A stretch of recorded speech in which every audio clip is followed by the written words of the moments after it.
মারহাবা বিকুম, সালামুন আলাইকুম। নামাজের সময় নিয়ন্ত্রক ও কিতাবান মাওকুতা। শুরুতে আমরা দেখব সূরা নামল আয়াত 23। ইন্নী ওয়াজাদতু আমরাতান তামলিকুহুম। আলোচনা শুরু হয়েছে সুলাইমানের রাজত্বের বাইরে সাবার রানী একটা হুদুদ পাখির দেখে এসেছিল। সে বলছে ইন্নী ওয়াজাদতু আমরাতান তামলিকুহুম। তো সাবা যে রাজ্য, সেটা সুলাইমানের রাজ্যের বাইরে ছিল। এখানে দুটা বাগান ছিল এবং তাদের কুফরির কারণে মহান আল্লাহ আহকামুল হাকিমিন সেই বাগান দুটোতে বন্যা দিয়ে ধ্বংস করেছেন। এখন সেটা মরুভূমি, সেখানে জন্মে কাঁটাযুক্ত গাছ, আর আমরা এখন পাই তার নিচে তেল, কয়লা, খনি প্রভৃতি। সেই হলো সাবা, সেখানকার লোকজন হলো সাবাইন। মহাবিশ্বকর গ্রন্থ আল কোরআনের সূরা নামলের 27 আয়াতে যেটা বলা হচ্ছে ইন্নী ওয়াজাদতু ইমরাতান তামলিকুহুম, আমি পেয়েছি সেই একজন নারী, তিনি রাজত্ব করেন। ওয়া উতিয়াত মিন কুল্লি শাইইন, তাকে সব কিছু দেওয়া হয়েছে। ওয়ালাহা আরশুন আযীম, আর তার রয়েছে আরশুন আজিম, একটা আরশ বড় অথবা নিয়ন্ত্রণ কেন্দ্র রয়েছে। ওয়াজাদতুহা কাওমাহা ইয়াসজুদুনা লিশ-শামসি মিন দুনিল্লাহ, সেখানে আমি আরো পেয়েছি তার জাতি সিজদা করে। ইয়াসজুদুনা লিশ-শামসি মিন দুনিল্লাহ, আল্লাহর পাশাপাশি তার জাতি সিজদা করে লিশ-শামসি, সূর্যের জন্য। ওয়া জায়্যানা লাহুমুশ শায়তানু আমালাহুম, আর শয়তান তাদের আমলকে সাজিয়ে দিয়েছে। বিভিন্ন রকমভাবে আমাদের সাজানো আমল সমূহ রয়েছে। ফাসাদ্দাহুম আনিস সাবিল ফাহুম লা ইয়াহতাদুন, আর সেই সত্য পথের নাগালে শয়তান বাধা দিচ্ছে এবং তারা হেদায়েতের পথে আসতে পারছে না। তো শয়তান আমল সাজিয়ে দেয়। আমরা তো দেখতে পাই যে বিভিন্ন বক্তারা মাঠে ময়দানে, ইউটিউবে, ফেসবুকে আমল সাজিয়ে দিচ্ছে যে কখন কতবার কিভাবে আমাল করতে হবে। সেই ধারাবাহিকতায় আমরা যদি দেখি সূরা ফুসসিলাতের 36 নম্বর আয়াতে শয়তান কিভাবে কাজ করছে। ওয়া ইয়াম্মা ইয়ানজাগান্নাকা মিনাশ শায়তান নাজগুন, শয়তান কি করে, একদম ছবল মেরে দেয়। হ্যাঁ, মিনাশ শায়তান নাজগুন, সে কুমন্ত্রণা দেয়, আপনাদেরকে সবল দেয়, কামড় দেয়, হ্যাঁ, দংশন করে। নাজগুন, তার সে কুমন্ত্রণা। ফাস্তাইজ বিল্লাহ, তাহলে আপনি মহান আল্লাহর আশ্রয় প্রার্থনা করুন। ইন্নাহু হুয়াস সামিউল আলিম, আর সেই তিনি মহা শ্রবণকারী। সূরা ফুসসিলাত তার পরের আয়াত 37-এ বলা হচ্ছে ওয়া মিন আয়াতিল লাইলু ওয়ান নাহারু ওয়াশ-শামসু ওয়াল কামার। আল্লাহ বলছেন যে লাইল, নাহার, শামস, কামার, এগুলো মিন আয়াতিহি, তার আয়াত থেকে, নিদর্শন থেকে। লা তাসজুদু লিশ-শামস, আপনারা সিজদা করবেন না, মেনে নেবেন লিশ-শামসি, সূর্যের জন্য। ওয়া লিল কামারি, না চন্দ্রের জন্য। ওয়াসজুদু লিল্লাহ, আর সিজদা হলো আল্লাহর জন্য। আল্লাযী খালাকাহুন্না ইন কুনতুম আইয়াহু তা'বুদুন, সেই তিনি তো আপনাদেরকে সৃষ্টি করেছেন, তারই ইবাদত করুন। এই চন্দ্রের জন্য, এই সূর্যের জন্য আপনারা সিজদা করবেন না। চন্দ্র তো অনেক অনেক দূরে রয়েছে, সূর্য আরো অনেক অনেক দূরে রয়েছে। তো চন্দ্র সূর্য আমাদের নাগালের অনেক বাইরে রয়েছে, মানুষ এগুলোকে সিজদা করে। আমরা দেখেছি যে সাবার রাজ্যে সূর্যকে সিজদা করা হতো। তো এগুলো কিভাবে হয়? আমরা তো সবসময় সূর্যকে অন্য কিছু মনে করে থাকি। সূরা বানী ইসরাইলের যে ৭৮ নম্বর আয়াতে যেটা বলা হয়েছে, আকিমিস সালাহ লিদুলুকি শামসি ইলা গাসাকিল লাইল ওয়া কুরআনাল ফাজরি ইন্না কুরআনাল ফাজরি কানা মাশহুদা। আকিমিস সালাহ লিদুলুকি শামস, এই যে আমার দেশের লোকেরা অনুবাদ করে থাকে আকিমিস সালাহ লিদুলুকি শামস, তাহলে আকিমি আপনি প্রতিষ্ঠা করুন, আর সালাত, সালাতকে লি মানে জন্যে, দুলুকে মানে ওনারা অনুবাদ করে থাকেন যে সূর্য হেলে যাওয়া।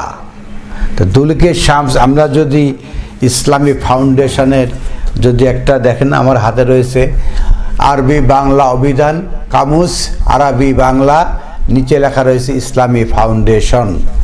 তো এর যদি আমরা দেখি প্রথম খণ্ড 965 পৃষ্ঠা দেখি, যদি আমরা দালাকা এর মূল রুট হলো দাল লাম কাফ, ঘর্ষণ করলো, মালিশ করলো, বস্তু মর্দন করলো, ঘষে পরিষ্কার করলো। দালাকুন ঘষা মাজা মালিশ করা অস্ত যাওয়ার সময়। তা আমরা যেগুলো দেখলাম যে দালাকা মানে তো ঘষা, ঘষে পরিষ্কার করা। তা আকিমিস সালাহ লিদুলুকি শামস, আর ওনারা যেটা অনুবাদ করে থাকে সূর্য ডুবে যাওয়া। তাহলে আকিমিস সালাহ, আপনার সালাত প্রতিষ্ঠা করেন সূর্য কি ডুবে যাওয়ার জন্য? সূর্য ডুবতে পারে না, ডুবে যায়, এর জন্য সালাত প্রতিষ্ঠা করেন। এলা গাসাকিল লাইলে, রাতের অন্ধকারে সূর্য ডুবে যাবে, এই জন্য আপনার সালাত প্রতিষ্ঠা করেন। এটাই কি অর্থ? আমাদের দেশে অনেক বক্তা রয়েছে যারা সূর্যকে আদর্শ স্ট্যান্ডার্ড মনে করে, যে সূর্য ওঠার আগে তাহলে আমরা কি করব, যে সালাতুল ফজর দুপুরে একদম দ্বীপ্রহরে, সালাতুল জোহর সূর্য ডোবার আগে আসর, সূর্য ডোবার পরে মাগরিব, এইভাবে নির্ধারণ করে থাকে। আসলে সূর্যের অবস্থানটা কি আমাদের জানা দরকার। আমাদের পৃথিবীতে এমন কিছু দেশ আছে সেখানে প্রায় 24 ঘন্টা দিনের আলো থাকে বলা যায়। বিশ্বের সব জায়গাতে 12 ঘন্টা দিন 12 ঘন্টা রাত মোটামুটিভাবে হলেও এমন কোনো দেশ আছে যেখানে রাত হয় না। নরওয়ে মে মাসের শেষ থেকে জুলাই মাস পর্যন্ত 76 দিন সূর্য অস্ত যায় না। নুনাভুক কানাডা আর্কটিক সার্কেল থেকে প্রায় 2 ডিগ্রি উপরে কানাডার উত্তর পশ্চিম অঞ্চলে নুনাভুত, এখানে প্রায় 2 মাস ধরে 24 ঘন্টায় সূর্যের আলো থাকে। সূর্য কখনো ডুবে না এইসব দেশগুলোতে।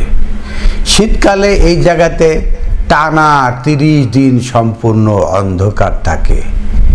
আইসল্যান্ড গ্রীষ্মের সময় আইসল্যান্ডে রাত হয়, আবার জুন মাসে কখনোই সূর্য অস্ত যায় না। ব্যারো আলাস্কা মে মাসের শেষ থেকে জুলাই মাস শেষ পর্যন্ত এখানে সূর্য অস্ত যায় না। নভেম্বরের শুরু থেকে 30 দিন আবার সূর্য উঠেই না। সুইডেন মে মাসের শুরু থেকে আগস্ট মাসের শেষ পর্যন্ত সুইডেনে মাঝরাতে সূর্য অস্ত যায় এবং প্রায় 4টার সময় আবার উদিত হয়। এটা টানা 6 মাস সূর্য অস্ত যায় না, দিন রাত আলো থাকে। এই তো হলো Sweden, Norway, Canada, Iceland, Nunavut Canada প্রভৃতি দেশের এই সমস্ত অবস্থান। তো আমরা যে সূর্যকে কিভাবে স্ট্যান্ডার্ড করি, সূর্য কিভাবে সালাতের সময় নিয়ন্ত্রণ করি, মহাবিশ্বকর গ্রন্থ আল কোরআনে বলছে আকিমিস সালাহ লিদুলুকি শামসি লা গাসাকিল লাইল, আপনি সালাত প্রতিষ্ঠা করুন লিদুলুকি শামস, ঘষে মেজে পরিষ্কার করুন সূর্য দিয়ে, লা গাসাকিল লাইল, রাতের অন্ধকার করে, ওয়া কোরআন আল ফজর, এই কোরআনের যে অন্ধকার, কোরআন যে আপনার মধ্যে অন্ধকার রয়েছে এটাকে ফজর করেন, আলোকিত করেন। ইন্না কোরআন ফজরে, আর এই কোরআন যখন ফজর হয় আপনার কাছে কানা মাসুদা, সাক্ষী হয়। এইভাবে সূর্য দ্বারা তাদের সালাতের সময় নির্ধারিত হয়। কেউ 2 ওয়াক্ত, কেউ 3 ওয়াক্ত, কেউ 5 ওয়াক্ত, কেউ 6 ওয়াক্ত, এইভাবে সালাত কায়েম করে। দিনে 6 ওয়াক্ত, আধা ঘন্টা ধরে যদি ধরেন 24 ঘন্টায়, তার 3 ঘন্টা সালাত হবে, আর 21 ঘন্টা আপনি ফ্রি। কোরআন এই কথা বলে না। তারা যে আয়াতের দোহাই দেয় আমরা সে আয়াতটা দেখি, ফাইজা আদায়তুমুস সালাত, আপনারা যখন সালাত ডিক্রিট করবেন, রায় দিবেন, ফাজকুরুল্লাহ কিয়ামান ওয়া কুউদান ওয়া আলা জুনুবিহিম, অথবা সেই সালাতের ডিক্রি নিয়ে আপনি কি করবেন, আল্লাহর স্মরণ করবেন, দাঁড়িয়ে, আপনি বসে, আপনি শুয়ে, অর্থাৎ আপনি যেভাবেই থাকেন না কেন আপনাকে আল্লাহর সেই সালাতের ডিক্রিটাকে আপনার জিকিরে আনতে হবে। আপনি যদি ভুলে যান, সে সূরা কাহাফের 24 নম্বর আয়াত অনুসারে কি বলতে হবে, আসা আইয়াহদিনী রাব্বি, আমি ভুলে গেছি, ঠিক আছে আল্লাহ আমাকে আবার সে সঠিক পথে রাখেন। কখনোই কোনোভাবে জিকির থেকে দূরে থাকার সুযোগ নেই।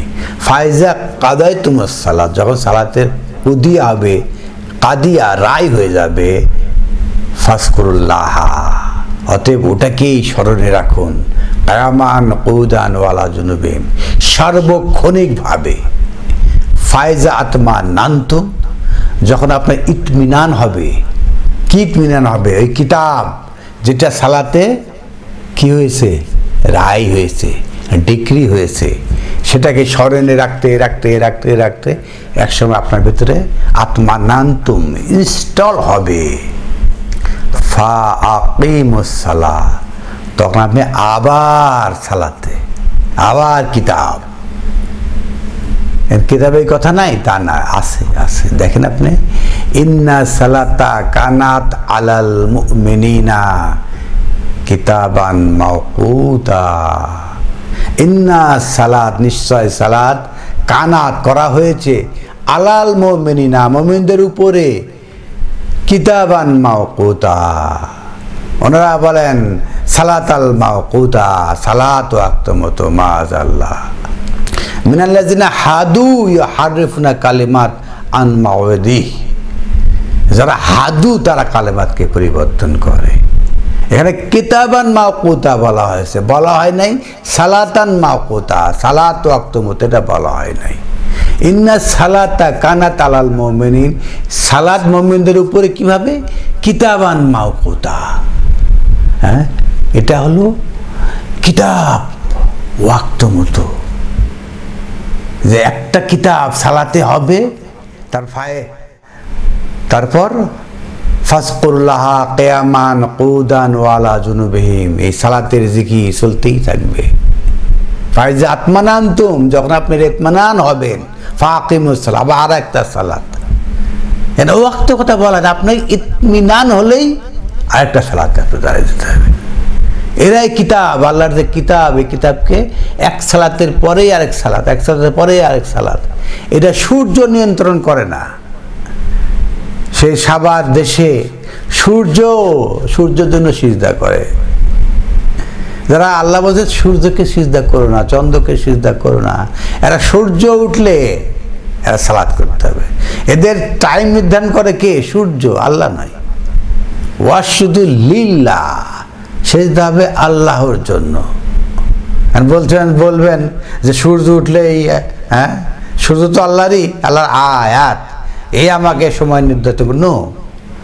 আল্লাহর সালাতের জন্য কোনো সময় নেই, সার্বক্ষণিক আল্লাযিনা আন সালাতিহিম দায়িমুন, সালাত সার্বক্ষণিক, আপনার জিকির সার্বক্ষণিক, তাসবিহ সার্বক্ষণিক। আপনি যখন ঘুমতে উঠবেন তখন আপনি তাসবিহ করবেন, যখন আপনি সূর্য ডোবা বিভিন্ন সময় থাকবেন তাসবিহ করবেন। এদের কোনো নির্ধারিত, এই যে সময়গুলো বলা হচ্ছে কারণ সার্বক্ষণিক অ্যারেঞ্জমেন্ট। একটা আয়াত পড়বেন, জিকির করবেন, ইতমিনান হবে, আবার সালাত করবেন। কিতাবান মাওকুতা, ওয়াক্ত মতো কিতাব। বলা হয় না যে ওয়াক্ত মতো সালাত, এই তাহারিফ করে একদল লোক, তারা এই সমস্ত কথা বানিয়ে থাকে, সালাতকে একটা ওয়াক্তে নিয়ে যায়। যারা এই যে 2 ওয়াক্ত 3 ওয়াক্ত 4 5 ওয়াক্ত 6 ওয়াক্ত যারা করে, এই যে মাত্র হয়তো দেখা যায় সর্বোচ্চ মিলে 3 ঘন্টা, আর 21 ঘন্টা তারা এই সালাতের, আল্লাহর জিকিরের, আল্লাহর তাসবির বাইরে থাকার চেষ্টা করে। 2.5% জাকাত দিয়ে 97.5 সম্পদ ভোগ করে একটা পাইতারা, এবং এই যে 2 ওয়াক্ত 3 ওয়াক্ত 5 ওয়াক্ত 6 ওয়াক্ত এই ওয়াক্ত বানিয়ে এরা অন্যান্য সময়কে এনজয় করে একটা পাইতারা। মহাবিশ্বকর গ্রন্থ আল কোরআন এই সমস্ত সুযোগ দেয় না। একজন মুমিন কখনোই আল্লাহর জিকিরের বাইরে থাকতে পারে না। আকিমিস সালালি জিকিরি, সালাত হলো জিকির, এটা আয়াতে জিকির হবে কন্টিনিউস। তো মহাবিশ্বকর গ্রন্থ আল কোরআনতে দেখানোর চেষ্টা করলাম। যারা আপনাদেরকে ওয়াসাতা দিচ্ছে, ওয়াইম্মা ইয়ানজা গান্নাকা মিনাশ শাইতানি নাজগুন, এই যে মাঠে মাঠে বক্তা তক্তারা আপনাদেরকে কুমন্ত্রণা দিয়ে দংশন করছে, ফাস্তাইজ বিল্লাহ, আপনারা আল্লাহর কাছে আশ্রয় চান। ইন্নাহু হুয়াস সামিউন আলিম, তিনি সর্বশ্রোতা। আলহামদুলিল্লাহি রাব্বিল আলামিন।